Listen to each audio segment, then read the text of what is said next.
Dubai से इस वक्त की बड़ी खबर मिल रही है। दुबई में मिसाइल हमले का अलर्ट मिला है। अमेरिका ईरान सीजफायर खत्म होने के बाद खाड़ी देशों में एक बार फिर ईरान के हमलों का खतरा मंडराने लगा है। इस बीच ट्रंप ने सोशल प्लेटफॉर्म ट्रुथ पर पोस्ट कर ऐलान किया कि ईरान से अब कोई बातचीत नहीं होगी। हारमूज में ईरान की बिछाई बारूदी सुरंग को हटा दिया गया है।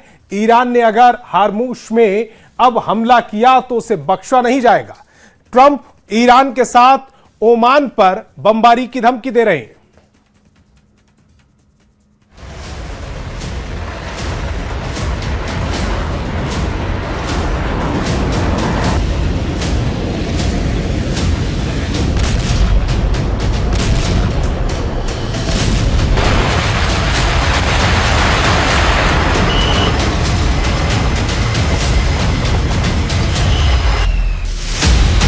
ईरान से डरकर भागा ट्रंप का जंगी बेड़ा।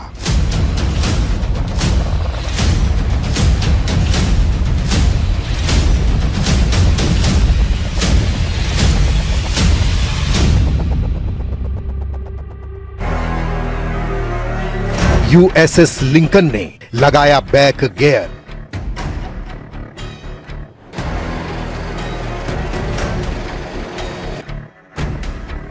ईरान का ऐलान, जो आएगा मारा जाएगा। 260 दिन तक ईरान को घेर कर खड़ा ट्रंप का एटमी कैरियर बैटल ग्रुप भाग खड़ा हुआ है। यूएसएस लिंकन की जगह ट्रंप अब नया लड़ाका ईरान भेज रहे हैं, लेकिन ईरान ने धमकी दी है कि उसके रेंज में जो भी अमेरिकी हथियार आया उसका सफाया तय है। असल में ईरान पर हमला करने के बाद से अमेरिका खाड़ी के इस युद्ध में फंसा हुआ है। ट्रंप लगातार ईरान युद्ध से निकलने के रास्ते तलाश रहे हैं, लेकिन उन्हें कोई कामयाबी मिलती दिख नहीं रही, जिससे बढ़ते इंतजार ने अमेरिकी सेना की हालत खराब कर दी है। सबसे ज्यादा टेंशन ब्लू बैटल ग्राउंड में है, जहां अमेरिकी कैरियर बैटल ग्रुप की सांसें फूल रही हैं। ईरान की नाकेबंदी में तैनात जंगी बेड़ों से ट्रंप को back to back bad news मिल रही है। यूएसएस अब्राहम लिंकन के एक ताजा वीडियो में टॉयलेट जैम दिखाया गया है। वहीं यूएसएस जॉर्ज वॉशिंगटन के वीडियो में खराब खाने की तस्वीरें वायरल हुई हैं। जंगी बेड़ों पर अमेरिकी सैनिकों को जरूरी सुविधाओं का संकट झेलना पड़ रहा है, जबकि ट्रंप का दावा है कि ये फेक न्यूज अमेरिकी चैनल ने फैलाई है।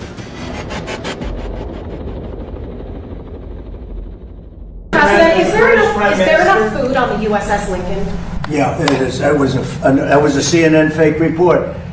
The Lincoln has been out there for a period of time, good period of time. But over the years, we've had them out there much longer. I was at a group meeting, and an admiral came up to see me over the weekend, and it was at a big group, and he happened to be an admiral retired. He said, "I've been on ships that are out there much longer than that, sir. And I know people on the Lincoln, they say it's beautifully maintained and beautifully taken care of." And other people went out and they found out to be true. It was fake news reporting from CNN.